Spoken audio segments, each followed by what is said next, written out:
ग्रहों का विज्ञान यूट्यूब चैनल में मैं डॉक्टर पुष्पा कांबळे आप सबका स्वागत करती हूँ।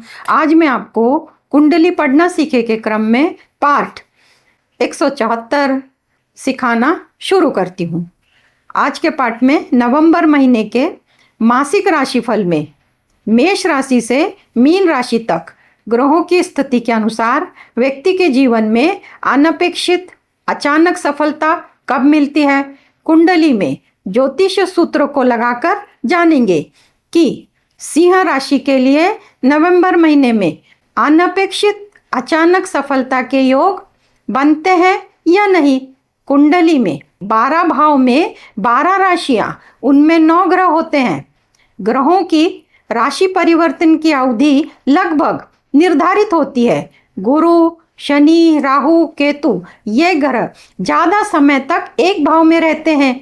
उनकी तुलना में सूर्य, मंगल, बुध, शुक्र ये ग्रह राशि परिवर्तन के लिए कम समय लेते हैं। चंद्रमा 2.25 दिन में राशि परिवर्तन करते हैं। इस कारण हर महीने ग्रहों से संबंधित परिणाम बदलते रहते हैं। व्यक्ति का समय अच्छा या खराब यह ग्रहों के गोचर पर निर्धारित करता है। सिंह राशि के लिए ग्रहों की स्थिति के अनुसार कौन कौन से भाव से क्या क्या शुभ परिणाम मिलेंगे, इसको चार्ट के माध्यम से समझते हैं। यदि आप अपनी कुंडली का विश्लेषण कराना चाहते हैं, कुंडली से संबंधित प्रश्नों के उत्तर जानना चाहते हैं, तो दिए गए नंबरों पर व्हाट्सएप करके जानकारी और शुल्क की जानकारी प्राप्त कर सकते हैं। अनपेक्षित जीवन में सफलता पाने के लिए ज्योतिष सूत्र वर्तमान कुंडली को लगाकर समझते हैं। चार्ट इस प्रकार, सिंह लग्न सिंह राशि का चार्ट इस प्रकार 5 नंबर से शुरू होता है। दूसरे भाव में कन्या राशि में केतु, तीसरे भाव में सूर्य, चौथे भाव में बुध, 5वें भाव में शुक्र, 7वें भाव में शनि, 8वें भाव में राहु, 10वें भाव में गुरु और 12 भाव में मंगल। इस प्रकार सिंह लग्न सिंह राशि का चार्ट। सिंह लग्न सिंह राशि के लोगों को अनपेक्षित और अचानक सफलता कब मिलेगी, ज्योतिष सूत्र लगाकर समझते हैं। तो पहला सूत्र, जन्म कुंडली में गुरु ग्रह की स्थिति केंद्र में त्रिकोण में दूसरे, तीसरे, 11वें भाव में होती है। इनमें से किसी एक भाव में गुरु बैठा है और वो गुरु कौन से भाव में बैठा है ये निर्धारित करना होता है। तो ये कुंडली है नवंबर महीने की, तो इसमें गुरु की स्थिति 10वें भाव में है। और गुरु किस किस भाव में अच्छा होता है, दूसरे, तीसरे, पहला, चौथा, 7वां, 10वां, इसको हम केंद्र बोलते हैं। और कौन पंचम, नवम, और इन केंद्र और कौन से ये 3 भाव एक्स्ट्रा होते हैं, दूसरे, तीसरे और 11वें। इन भावों में अगर गुरु होता है तो वो स्थिति अच्छी होती है। ये सूत्र ये कुंडली को लगता है। अब दूसरा सूत्र, जन्म कुंडली में गुरु की स्थिति जिस भाव में होती है उस भाव का स्वामी 6, 8, 12 भाव में नहीं होना चाहिए। अब इस कुंडली में गुरु 10वें भाव में है। अब गुरु 10वें भाव में तो कौन सी राशि में है, तो वृषभ राशि में। तो वृषभ राशि का स्वामी शुक्र है। शुक्र 6, 8, 12 भाव में नहीं होना चाहिए। तो यहाँ भी शुक्र नहीं है। शुक्र की स्थिति 5वें भाव में ही है, स्थिति बहुत अच्छी है। दूसरा सूत्र भी लगता है। तीसरा सूत्र, गुरु ग्रह के पास 3 दृष्टियां हैं, 5वीं, 7वीं, 9वीं। 5वीं, 7वीं, 9वीं दृष्टि से जिस भाव को देखता है उस भाव का 6, 8, 12 भाव में स्वामी नहीं होना चाहिए। अब गुरु के पास पहली 5वीं दृष्टि 1, 2, 3, 4, 5। अब पहले 5वीं दृष्टि दूसरे भाव पर पड़ रही है और कन्या राशि। कन्या राशि का स्वामी बुध 6, 8, 12 भाव में नहीं होना चाहिए। तो 5वीं दृष्टि जिस भाव पर पड़ रही है उसका स्वामी नहीं है, तो इस भाव से संबंधित शुभ फल मिलेंगे। अब गुरु की जो दूसरी है वो 7वीं दृष्टि है। तो 7वीं दृष्टि चतुर्थ भाव पर पड़ रही है। चतुर्थ भाव का स्वामी इधर वृश्चिक राशि है और वृश्चिक राशि का स्वामी मंगल है 6, 8, 12 भाव में। तो मंगल 12वें भाव में है। यह स्थिति अच्छी नहीं है क्योंकि इस भाव से संबंधित पूरे फल नहीं मिलेंगे, क्योंकि इनका जो डिपॉजिटर है 12वें भाव में है। अब 9वीं दृष्टि गुरु की 7वीं, 8वीं, 9वीं। अब ये 9वीं दृष्टि जिस भाव पर पड़ रही है वो 6ठ भाव है और वहां पे मकर राशि, और मकर राशि का स्वामी केंद्र में है। तो इस भाव से संबंधित सभी शुभ फल मिलेंगे। तो एक ही ग्रह है जो 7वें दृष्टि का जो 12वें भाव में है, तो 5वें दृष्टि से सभी फल मिलेंगे और 9वीं दृष्टि से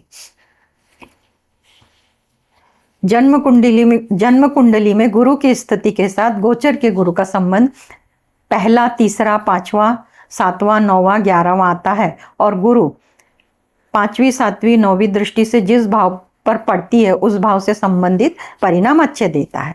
अब ये गोचर का है, तो गोचर का गुरु इस भाव से, इस भाव से और इस भाव से शुभ फल देंगे। परंतु एक उदाहरण कुंडली है, ऐसा समझते हैं कि ये उदाहरण कुंडली किसी की है और इसमें हम ये सूत्र लगाते हैं। इसमें 2 नंबर में गुरु बैठा है, यहाँ पे 6 नंबर में गुरु बैठा है। अब 2 नंबर में हम गुरु को इधर रखेंगे तो गिनेंगे यहाँ से 1 2 3 4 5, तो 1 2 3 4 5 गुरु की स्थिति गोचर के गुरु के साथ पांचवी आ रही है। इस भी कुंडली में ऐसा समझते हैं कि गुरु यहाँ पे है, तो 1 2 3 4 5, तो ऐसी स्थिति में ये सूत्र कैसे फायदा देगा? ये जो 3 दृष्टियां हैं और इनके डिपॉजिटर एक मंगल को छोड़े बाकी तो 2 तो भाव अच्छे हैं, पर जो जन्म समय का जो गुरु होगा तो इस जन्म समय के गुरु की 5वीं दृष्टि इधर पड़ेगी, 7वीं दृष्टि इधर पड़ेगी और 7वीं, 8वीं, 9वीं दृष्टि इधर पड़ेगी। तो शनि, गुरु और शुक्र 6 8 12 में नहीं होंगे तो इन 3 भाव के भी शुभ फल मिलेंगे और ये 2 भाव उसमें जोड़ जाएंगे, क्योंकि ये जो गोचर का है उसकी तो 9वीं दृष्टि पड़ रही है। इस प्रकार 1 2 3 4 5 भाव से संबंधित शुभ फल मिलेंगे। इसीलिए सूत्र कहता है कि केंद्र में अगर गुरु हो तो वो 1000 प्रॉब्लम सॉल्व करता है, परंतु उनके जो डिपॉजिटर हैं वो 6 8 12 में जाते हैं तो जितना अच्छा फल मिलना चाहिए उतना नहीं मिलता। इस प्रकार ये सूत्र को देखा जाता है कि जन्म समय का गुरु और गोचर का गुरु अगर वो पहला आता है, तीसरा, पांचवा, सातवां, नौवां, 11वां, तो जैसे अभी मैंने बताया कि जो गोचर की दृष्टि है उनका भी फल मिलेगा और जन्म काल में जो गुरु है उनका भी फल मिलेगा, पर शर्त है कि उनका संबंध पहला, तीसरा, पांचवा, सातवां, नौवां, 11वां आना चाहिए, तो शुभ परिणाम मिलेंगे। अब 5वां, जन्म कुंडली में गुरु और जन्म कुंडली में, ये जन्म कुंडली है, गोचर कुंडली, गुरु और लग्नेश, पंचमेश, भाग्येश की स्थिति अच्छी होनी चाहिए। अब गुरु ग्रह तो है ही है, परंतु जब मीन राशि होती है और धनु राशि होती है तो स्वामी भी गुरु हो जाते हैं, परंतु अभी ये सिंह लग्न की है तो यहाँ पे स्वामी सूर्य हो गए, फिर भी पंचम भाव का स्वामी गुरु है और भाग्य भाव का स्वामी मंगल है। तो सूर्य, गुरु और मंगल, इनकी महादशा, इनकी अंतरदशा, इनकी प्रत्यंतर दशा चलती है तो इससे संबंधित शुभ फल मिलते हैं। महादशा ये एक साथ 5 होती हैं, महादशा, अंतरदशा, प्रत्यंतर दशा, प्राण दशा, सूक्ष्म दशा, ऐसी जो दशा है 5 होती है। इसमें से पहली है जो बड़ी होती है महादशा, और दूसरी अंतरदशा उससे कम होती है और प्रत्यंतर दशा उससे कम होती है, पर एट ए टाइम 3 तो लगती हैं। अगर गुरु की 5वीं दृष्टि यहाँ पर पड़ रही है, गुरु की 7वीं और गुरु की 9वीं, तो गुरु, शुक्र, बुध, मंगल, शनि, इनमें से 3 ग्रह तो मिल ही जाएंगे कि एट अ टाइम महादशा चल रही है, अंतरदशा चल रही है और प्रत्यंतर दशा चल रही है। इस प्रकार जब गुरु पहला, तीसरा, पांचवा, सातवां, नौवां, 11वां आता है तो अधिक फल, शुभ फल देकर जाते हैं, पर जब 6 8 12 आते हैं तब मुश्किलें पैदा करते हैं। कुंडली में गुरु, लग्नेश, पंचमेश, भाग्येश की स्थिति अच्छी होनी चाहिए। गुरु ग्रह से क्या क्या देखते हैं तो संतान, शिक्षा, प्रेम संबंध, विवाह, भाग्य, लाभ, धन, पराक्रम का विचार किया जाता है। और गोचर का गुरु पहले भाव से, दूसरे भाव से, तीसरे भाव से, 5वें भाव से, 7वें, 9वें और 11वें भाव से भ्रमण करता है, तो इनमें से संबंधित कार्यों में वृद्धि होती है और इनके परिणाम गुरु ग्रह की महादशा चल रही होती है और अंतरदशा चल रही होती तब मिलेंगे। अब इस सिंह लग्न, सिंह राशि की कुंडली में गुरु तो है, तो गुरु की भी अगर चलेगी तो अगर ऐसा समय है कि आपकी संतान शादी के लिए, तो उनकी शादी हो सकती है। सूर्य की महादशा चल रही है, अगर आप एक स्टूडेंट है, आपकी पढ़ाई पूरी हो गई है, नौकरी के लिए प्रयत्न है, तो सूर्य की महादशा में आपको नौकरी भी लग सकती है। नवम भाव में मेष राशि, मेष राशि का स्वामी मंगल है। तो मंगल से संबंधित, भाग्य भाव से संबंधित सभी सुखों की प्राप्ति होती है, परंतु जो भी जातक है उसको समय पर, अगर सूर्य की महादशा उसे 18, 20, 25 साल, 18, 20 साल के बाद अगर लगती है तो उसको नौकरी में, अगर उसके जन्म समय ही अगर सूर्य की महादशा लगेगी तो उसको पूरी जिंदगी भर सरकारी नौकरी नहीं लगेगी। उसी प्रकार पर गुरु के बारे में ऐसा नियम फिक्स नहीं है, सरकारी नौकरी के लिए कोई नियम होता है। और पंचम भाव से गुरु की महादशा में जो जो देखा जाता है, संतान प्राप्ति, शिक्षा, प्रेम, इन सब में लाभ मिलेगा, इन सब की प्राप्ति होगी। उसी प्रकार मंगल के भी महादशा में, और जिस तरह महादशा बताई उस तरह अंतरदशा में भी और प्रत्यंतर दशा में। शर्त यह है कि ये समय पर लगनी चाहिए। 7वां सूत्र, गुरु की दृष्टि जिन भाव पर पड़ती है उन भाव के स्वामी की महादशा अंतरदशा, उस भाव में स्थित ग्रह महादशा अंतरदशा चल रही होती है तब। अब जैसे ये गुरु 5वीं दृष्टि से देख रहा है तो बुध की तो महादशा अंतरदशा में फायदा होगा, शुक्र के और गुरु के, पर केतु की भी महादशा अंतरदशा इनके लिए अच्छी होगी। अब 7वीं दृष्टि चतुर्थ भाव पे वृश्चिक राशि पे पड़ रही है, परंतु बुध पे भी पड़ रही है, तो बुध की भी महादशा अंतरदशा प्रत्यंतर दशा लाभ देगी। और 9वीं दृष्टि जो है इधर पे षष्ठ भाव पे, तो ये षष्ठ भाव का स्वामी शनि है, शनि की भी महादशा अंतरदशा प्रत्यंतर दशा में इस भाव से संबंधित फल मिलेंगे। और जैसे उदाहरण कुंडली में बोला कि 6 नंबर में गुरु की स्थिति है जन्म समय, तो उसकी 5वीं दृष्टि इधर पड़ रही, 7वीं दृष्टि इधर पड़ रही और 9वीं, तो राहु की भी महादशा अंतरदशा प्रत्यंतर में इनको लाभ होगा इनको। और गुरु और शुक्र तो मेन ही है, क्योंकि गुरु के बारे में हम बता रहे हैं कि अनपेक्षित लाभ गुरु से ही मिलता है। अब ये सब ये महादशा में मिलता है, और महादशा 3 एक साथ चलती होती है, महादशा, अंतरदशा और प्रत्यंतर दशा 3 ग्रहों की मिल जाती है। शुरू में कभी अगर गुरु की लग जाती है तो गुरु में गुरु चलता है, फिर गुरु में शनि आता है तो शनि में शनि चलता है, पर एक पीरियड तो आता ही आता है कि 3 महादशाएं मिलती हैं। अब इस कुंडली में ये जानते हैं चंद्रमा का गोचर नवंबर महीने में। चंद्रमा का गोचर राशि के अनुसार 4, 8, 12 में होता है, तो संबंधित राशि से भ्रमण करता है तब अशुभ परिणाम देता है। तो सिंह राशि के लिए चतुर्थ भाव में वृश्चिक राशि है, अष्टम भाव में मीन राशि है और द्वादश भाव में कर्क राशि है। यानी कर्क, वृश्चिक, मीन, इन राशियों में से जब चंद्रमा का गोचर होगा, चंद्रमा 2.25 दिन एक एक राशि में रहते हैं, उसके बाद और भाव परिवर्तन कर, राशि परिवर्तन करते हैं। तो ये 3 राशियों में जब होते हैं तो कौन सी तारीखें आती हैं, तो वो तारीखें इस प्रकार हैं। सिंह राशि के लिए 3 नवंबर महीने की 3, 4, 11, 12, 20, 21, 29, 30 इन तारीखों को महत्वपूर्ण काम ना करें, क्योंकि इनमें रुकावट आनी ये तय है, इसलिए इन तारीखों को ध्यान में रखें और इन तारीखों को कोई काम, महत्वपूर्ण काम शुरू ना करें। अब सिंह राशि के लोगों का मासिक राशिफल जानते हैं पहले भाव से। पहले भाव में सिंह राशि का स्वामी तुला राशि में है, हालांकि नीच राशि में, पर अपने भाव से तृतीय एकादशी इसका संबंध कर रहा है, परंतु मंगल की 4थी दृष्टि पड़ने के कारण और शनि की 7वीं दृष्टि पड़ने के कारण आरोग्य खराब होगा। आरोग्य संबंधी जो भी सावधानी है वो आपको लेनी होगी। दूसरे भाव से धन का विचार करते हैं। धन का स्वामी दूसरे भाव में कन्या राशि का स्वामी बुध अपनी तृतीय एकादशी का संबंध बना रहा है, और राहु की 7वीं दृष्टि है, तो परिवार में भ्रम की स्थिति होगी और उसके कारण मतभेद होंगे, परंतु धन के लिए स्थिति अच्छी है और वाणी मधुर रखनी होगी। इसके लिए आपको स्वयं सतर्कता बरतनी होगी वाणी के संदर्भ में, कि भ्रम के कारण जो बोलना चाहते थे वो न बोलने के कारण, कुछ और बोल जाने के कारण सामने वाला रूठ जाएगा।